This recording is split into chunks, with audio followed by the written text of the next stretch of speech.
If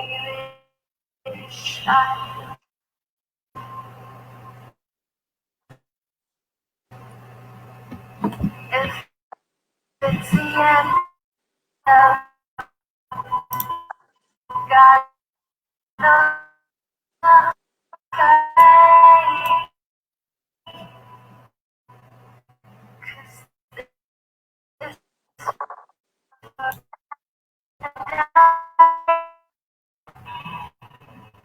if it's the end of the world,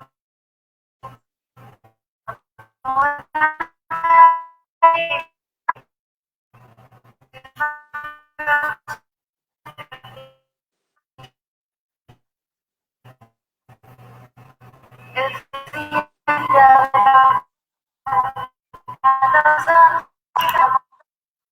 that we got.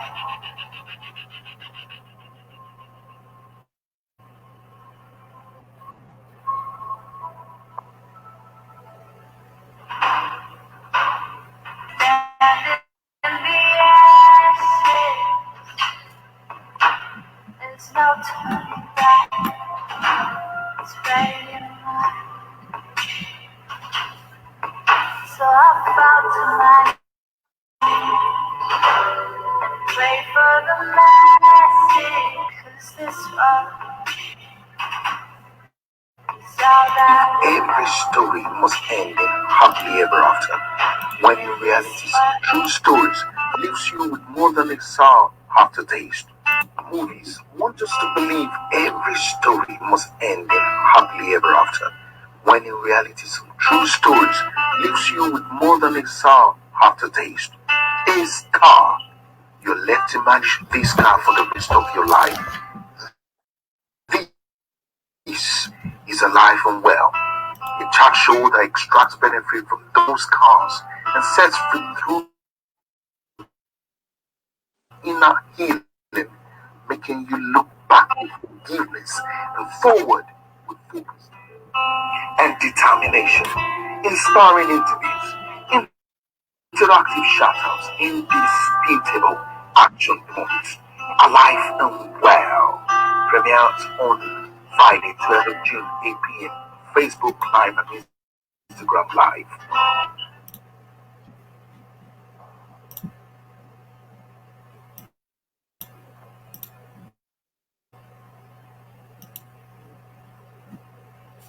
The movies want us, when in reality, some true stories leaves you with more than a sour aftertaste.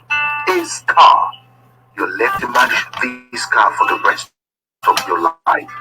This is Alive and Well, a chat show that extracts benefit from those cars and sets free through inner healing, making you look back with forgiveness and forward with focus and determination.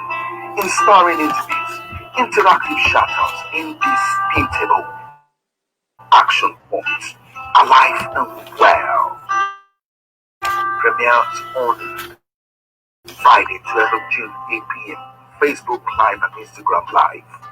Alive and Well, hosted by MC Mark Comedian. Alive and Well. Well, thank you for joining us. Sometimes those challenges are not meant to defeat you. They are to change your direction, even for better journey. Many times people and situations try to sink you. To try to sink you, but you need to springboards. You can turn it into springboards. They said a trap time for a crown. Ladies and gentlemen, welcome to Alive and Well. Today is a big one, mega big one. I'm joined in the studio by an ordinary woman doing extraordinary things. In 2007, she was conferred with honorary freedom of the London Borough of Enfield for a long, valuable, and outstanding contribution to the community. In May 2018, Cllr Kate won a seat in the local election and was voted deputy mayor of Enfield. In 2019, she was inaugurated for the second time London Borough of Enfield. thus becoming the first Nigerian African to be mayor twice in same borough. In 2019, she was named as one of the great London by BBC for her service to community. Widowed when her youngest of 4 was only 18 months. Cllr Kate understands fully the plight of widowhood and single parent who in 2013 empower women from BAME in political awareness. In 2016, she launched Catch Them Young, which aims at inspiring the youth in politics and leadership.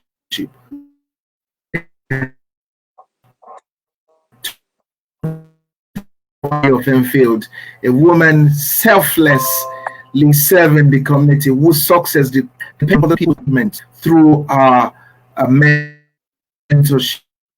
Thank you, Counselor, for joining us. Did you always know that you were born for greatness? Did you always know that? Hello, Counselor. Hello, I'm Mark. Can you hear me? Everyone, good evening. Thank you. Hello. Can you hear me? It's an honor to be on your show. Thank you for the wonderful profile you have. Thank you. Did you always know that you will make it, that you were born for great? Always know that. Can I request one thing? Yes. I can hardly hear you, although there's a little bit of delay on the video. Yes, I can tell it's not very clear, but can I request you just leave all those profiles? I feel more comfortable with introduced as Auntie Kate.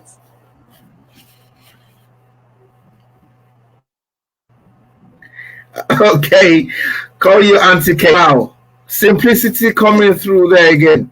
Did you always know that you were born for something great? Did you always know you were you? Yeah, probably would say yeah. Growing up, because being the eldest of 7 children, I've always been the leader. Helping my brothers. Helping my parents to look after my brothers. And there's a gap between myself and one next after me. So I was the young mommy, siblings. So I've always kind of been a leader, looking after them, especially during the war, Civil War. Wow, that was the Civil War in Nigeria. So you've had the selflessness inbuilt right from way young. Oh, yes. Is that correct? That is very correct. I've wow. been on the forefront of working with the community, working with my parents, helping them to look after my brother, my siblings. And hence, they were all well fed during the war because it was also, as a teenagers. So really, I don't even know what being a teenager free it is. All I want to make sure is my parents and my siblings are very well during the Civil War. Wow. War when you were young, war when you grew up. You worked 40 years. You were widowed when your 4th child was a full-time midwife and then studying for law degree. How did you practically do these impossible things? How? It is my belief that but there's one sentence I like everybody to take is determination.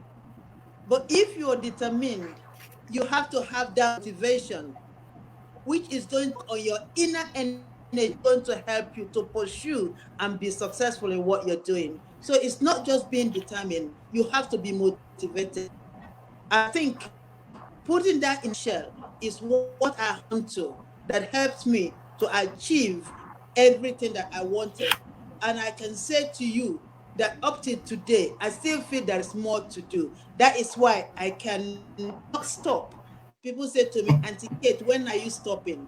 I always say there is more to do. So I'm still filled with that energy of motivation in me, and that energy is continuing me.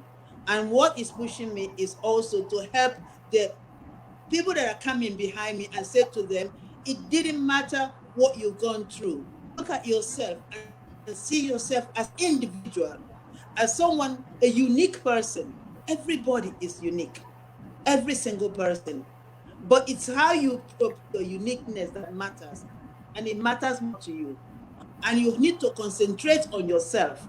When you concentrate on yourself, then you achieve something which someone else would like to emulate. And that is very, very important to me. Wow. So you have to share with us how it's possible, some practical steps, um, combining midwifery and studying law. What were some of the practical steps that you were taking? What was your typical day like? Oh, my normal day is very funny. I don't really have a proper, I can say that round the clock is busy, and one thing I like to say to everybody, I didn't do it myself alone.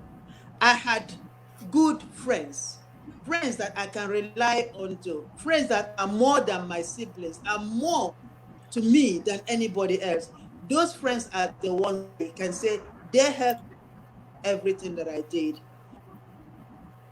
As a midwife and studying for law, it's not easy because I had to go to work, but then I have my special friend.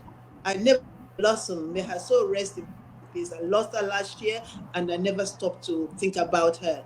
I can say to you that this lady, she's only about 1 year than me, my older sister.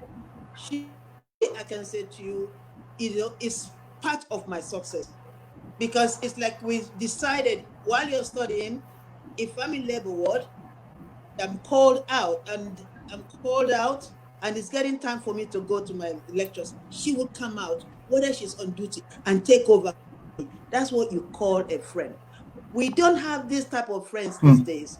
What we have now are people who have unhealthy competition. Unhealthy competition is making women and men and everybody else not to succeed. In those days, I had what you call real friends, and they helped me.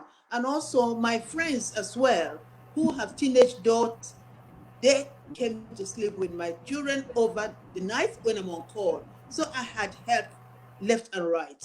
But because obviously it's the way I deal, I also, see my friends. I see my friends as not a commodity, but part of me. And I treat them just the way I would want anybody to treat me. So they were the ones that helped me to succeed. It's not just myself alone. But these days, you have friends who are not real friends. There are friends who want to run you down, who are not happy inside them of what you're doing or your success. And who, you don't mind people competing, but it has to be healthy. Because even till today, I still look at successful women and I want to do things that they've done to get there. Even till today, and there's no age limit. 71 and a half, be 71 and a half. I still Wow. add that. I'm still proud. I'm Wow. still proud to be so awake, so alert to Wow. remember what and to also empower women who think that they especially when they find on their own. I want to talk to single mothers. Say to them, whether you are single through marriage, through anything at all, you're still a single mother. Don't then look at yourself. You are a mother and you're a woman and you can still succeed. Don't let anybody down. And that is why I'm a single mother. And I don't see Wow. why all the single mothers should not succeed. They should succeed. They should trust themselves, be determined, and know and always say to themselves, yes, I can do it. Nothing is impossible. That's what I believe. We are all Wow. unique individual. Wow. Wow. Thank you. You've wrapped quite a lot of answers into that perspective that you've shared with us. On your mayoral inauguration, you introduced for the first time in Enfield, young mayor and deputy young mayor of London Borough of Enfield. These obviously has become part of the yearly mayor making of Enfield Council. Can you tell us a little bit more about this, please? Oh, you know what? Of all my achievements, for me, this is the best. This is in a nutshell. This wraps everything. Number one, not just because I introduced it first time for in Enfield, but the main thing is that these are young people. When you talk about empowerment, when you talk about our young people, what can we do to bring them into what we are doing? After all, everything that we are doing, we are working hard. When you yourself, MC Mark, you're working hard for your children. They are the future generation. So it is so nice that for whatever it is idea to me, and I went to a good friend, Councillor Shade Bright, and I said to her, how did you people get to have young mayors? So one thing is, whatever I learn, I make sure that I also attribute the person that really helps me to do that. Bright, I talked to you and I tell you, and then we discussed, and I said to her, you know what? When I become mayor, this is what I want to do, deputy mayor. This is what I want to do. So I'm so happy that not only that I thought about it, but also my chief exec, the legal officer, and the leader of the council. I had a meeting with them, and they say yes, we support you, because I could have had that idea. If they don't support me, I wouldn't have done it. So they supported me, and I'm so happy. And the young people are very happy, Yeah. because they are not only just, they are working with us. And I made them, they shadow the other cabinet members to see what they're doing. And they're very good when it comes to environment. They're very, very good there, because it's their future, So I'm really, really happy that, this is one of the, when I launched Catch Them Young, this is the outcome of Catch Them Young. How old are these young people?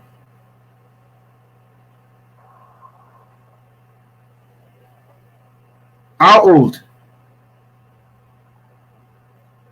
We're How breaking. old are the young people?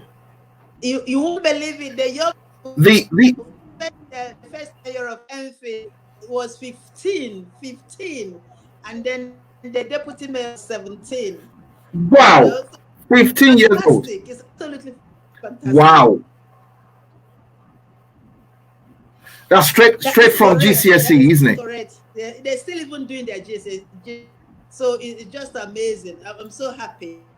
We have got the youth parliament, and so we have, which means we've got the foundation really, where the young people are talking about, obviously, politics and so forth. So this is where it's just election the same way that we did. They lobby them, to vote for them. They have housing, and then they vote. So it's not just, they really worked hard, and I'm so pleased.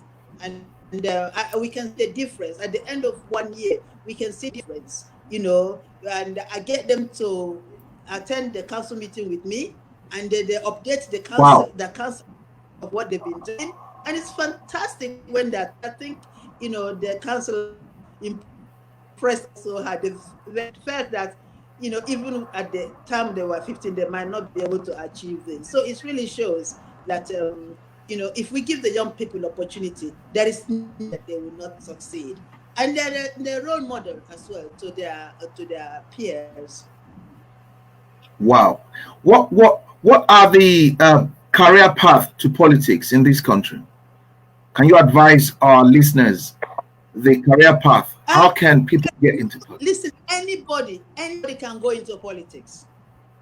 Anybody can go into politics. I know I went into politics because working as a community midwife, I always know mothers and fathers, they're always asking me questions about health, about environment, about housing. And I always go to the council to find out. But at a point, I said to myself, these people that I'm asking counselors, how did they get there? Have they got two heads? All you have to do is to join a. So number one, party. I always say, before you join a political party, look at parties in England. Parties are independent. They've got the Liberal Democrat. Look and their policy. That is what you really would want. If they're the values that you believe in, then you join that party. Most important thing is not only joining the party, and when they have meeting is only once a month in the evenings as well, which is giving allowance to people that are working. So meetings is about 7:30, 7:45. So it gives allowance for people that have gone to work and come back. Majority of the councillors still full time. Even when I was a councillor, I was a councillor too. I was still working full time as a midwife. But the meetings are in the evening. So when you listen, number one, and just be the dictator. When they have annual general meeting, make sure that they say you don't want to be either a secretary or they've got any women officer, IT officer, any of those, because what you want is when they start selection, you don't want people to start thinking that person, no, I have never seen him or her. When they start selection, because you've been probably in the forefront, you've been secretary or maybe a vice secretary, a vice chair, people say, you put your name, people say, oh yes, I remember her. So it's very important. Join the political party. That is number one. You don't need any certificate or any political lectures or lessons to be in politics. It's very straightforward. And I tell you, everything we do in life is politics. Church is politics. Even inside your house is politics. Food is everything is. I can tell you that for sure. Inside our house, there's a lot of politics.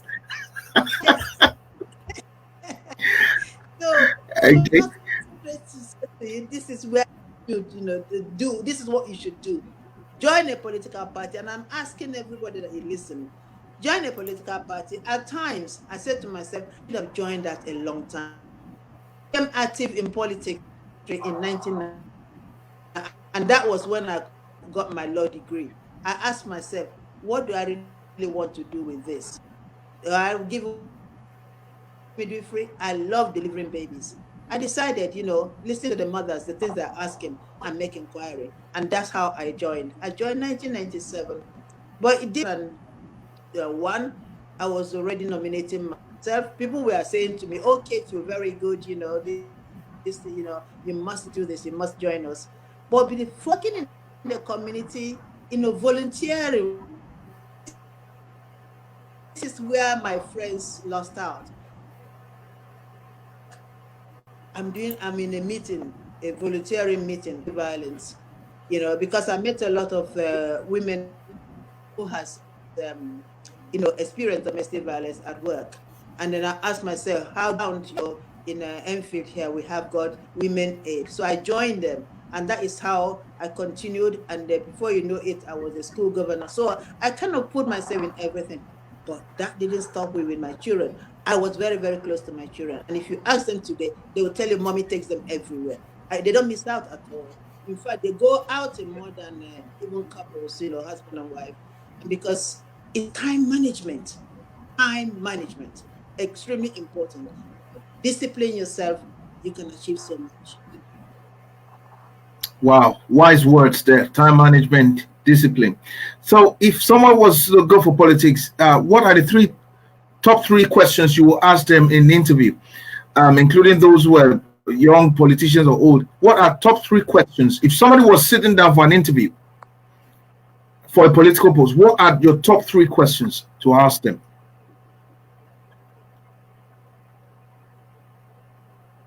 Well, It's breaking. okay. Did you hear the question? Did you hear the question, Counselor Kate? No, it was breaking. I said, if somebody was sitting for an interview in the for a political post, what are the top 3 questions you would ask them? You won't believe it. One of the first questions they ask you is they ask you what volunteer organizations hobby, you know, people out in the community it's like a people's person. They want to know that, oh yes, I'm a school governor. Oh yes, I'm actually in one of volunteer organization. I'm helping out, maybe 50 plus, maybe age consign. All those you won't believe it. They are so important to the people here. So that is asked. Another, what have you been helped in when, for example, when there is election? When there's election, they want you to be to campaign with your MP, or maybe with the councillors, the candidates, campaign with them, and talk to people. Those ones are very, very important. And obviously, I want to know, why do you want to be in politics?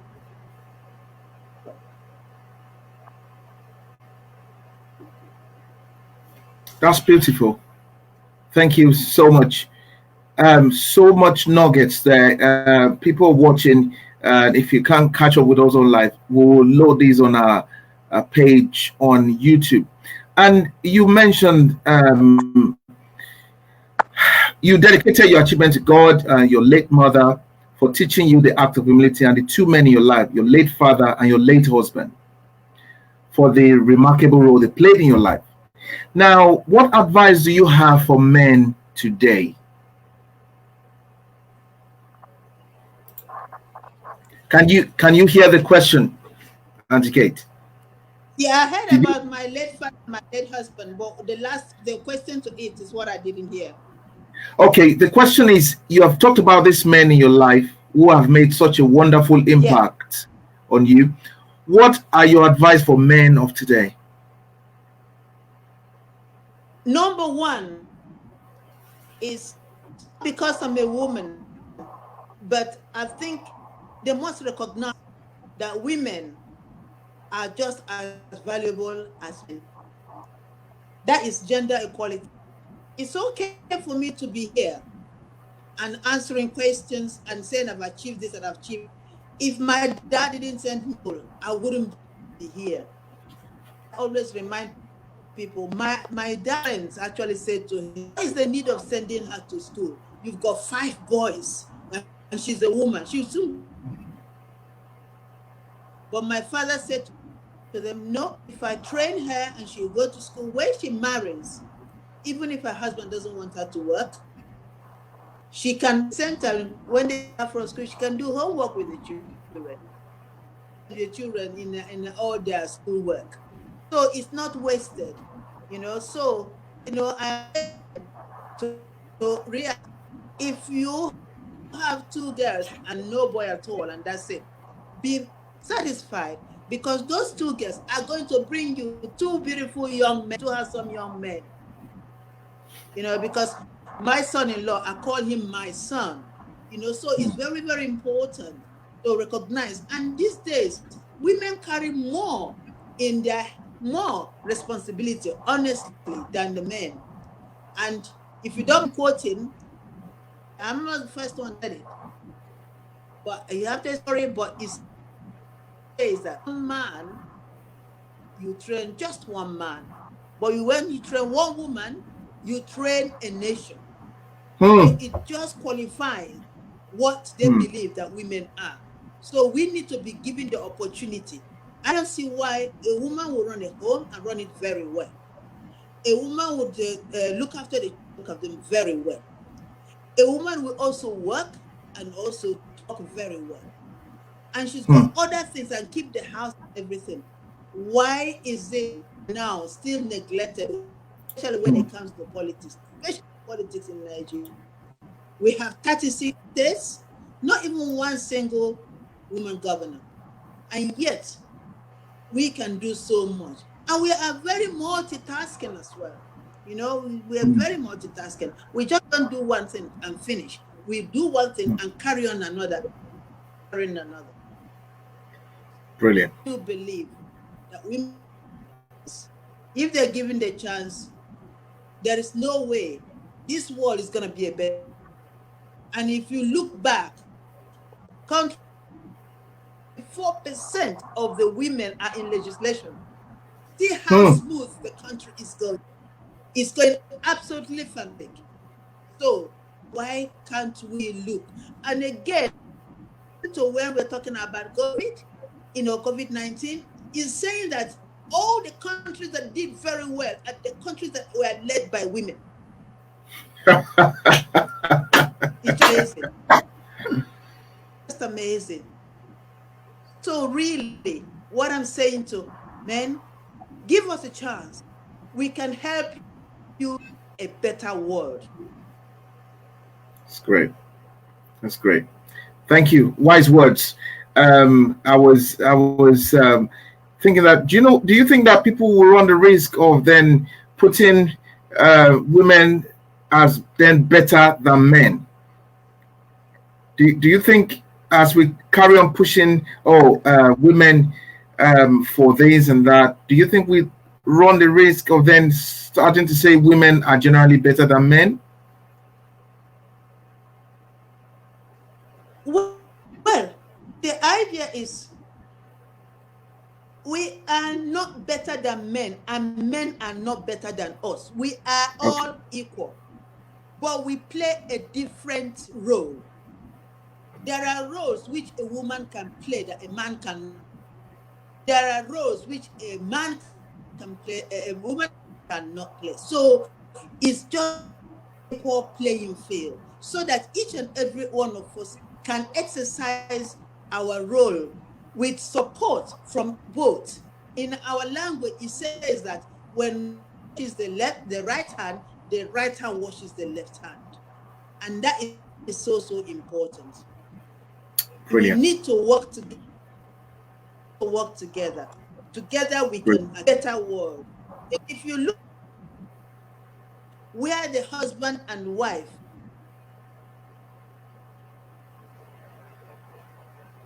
the woman is going right, it's very difficult to bring the children up and successfully.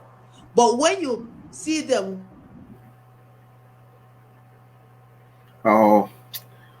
we're having technical issues with the video. Councillor Kate, please hold the thought there. We're having technical. Better.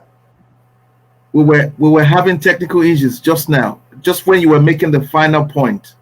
Can you please repeat the final point? No, I didn't hear the question. Can you please repeat the final point? We had technical issues when you were landing on your final point. Can you repeat it, please? Yes. Yeah, my final, when you in the family where husband and wife are bringing up children, where you see the oneness together, they're two working together, you see that they bring up the children more. It is a home and the children are more successful. The reason is because there is love there. That is oneness. But when the man is going left and the woman is, the children are confused. The children are in fact, this is why majority of our children are outside, because they're coming back to a home that is disrupted with, unfortunately, loveless. And that is why it's so important that let us look back. Some fathers, if you're fighting in front of the children, be careful, because the children are learning. They're not learning something good, that really you're disrupting their life. It's better if there is any or anything, it's better we're in front of them. I don't believe in accusation, abuse, and so forth in front of the children. anywhere that there is togetherness, there is always prosperity. And that goes in the whole running a country as well. Brilliant. Thank you. Just as we begin to draw to a close, in your mayoral year, you attended over 500 engagements. You raised 44,000 for your chosen charity. Do you know what people ask? This money raised for charity, what do they spend it on? If they're spending on workers, can't these workers work for free since it's for charity? What's your take on that? It's the money that I raised for my charity is exactly made for the charity. During my first term as the mayor, 2012-13, I raised funds for just 5 charities, and that was sickle cell, the young people, children in care, and the children with disability. And then what I did was to share that money among that foundations, and they are big and how small, and that is what they use for. And then the same thing this time as well, for the mayors, with our money is just for the charity. It's not for salary to the people that run the organization. No, because it's like we put a tag on it. This money is to help, if it's a stroke, maybe to those that have had probably give them an outing, take them to summertime, take them to South End, or probably take them to a meal as a group, something that their life that will make their life a bit better. Like when they have spent a lovely day, they want to remember that day. Simply, they might not be there with the little funding that they get. Mayors will raise up fund, and that fund is specifically for what we said. If it's just for outing or for the children play place or play group, things like that, then it has to be specifically for that. Brilliant. Wow. Thank you so much. Unfortunately, the scope of this show is half an hour to 40 minutes, and you've said so many things. Thank you for sharing your time with us today. Can you tell us platforms or how people can contact you if they ever need some of these wise words and share some of these nuggets? How can they contact you? They can contact me on Facebook. I'm on Facebook. And also email. The people can email me, kate.anolue@btinternet.com. And also I'm on WhatsApp as well. Brilliant. Thank you so much. Auntie Kate, you've asked me to call you Auntie Kate. Thank you. Wise word, I must say that you don't look your age at all. You do not look your age at all. You've done very well for yourself. Thank you so much. we hope to be able to have you on Alive and Well. I love my exercise. I go swimming, and it's very, very important. I'm back swimming again. Wow, you still go swimming. That's amazing. Yeah, I open now. It's open. The bed is open. Go swimming there. In fact, and I do my 1 steps every Saturday and Sunday. Tomorrow I'm off in the morning with my friend. Wow. Awesome time. Ladies and gentlemen, 2-time former mayor of Enfield, the one and the only Councillor Kate Anolue. She's shared with us how we can get into politics. You've shared top questions. Thank you so much. I'm just going to get you out of the studio now and let you enjoy the rest of your evening. Thank you once again. Bye for now. Bye for now. Thank you. Wow, there you have it, ladies and gentlemen. What another wonderful episode there on Alive and Well. I'm sure you've had so many informations to go with. Today, all I just want to say is there's more to life than what you do for yourself. Let it count. Let your life count for others as well. Same time, same station. Next week, I kind of like say same station. Right here on Facebook Live. alive and well next Friday. Bye for now.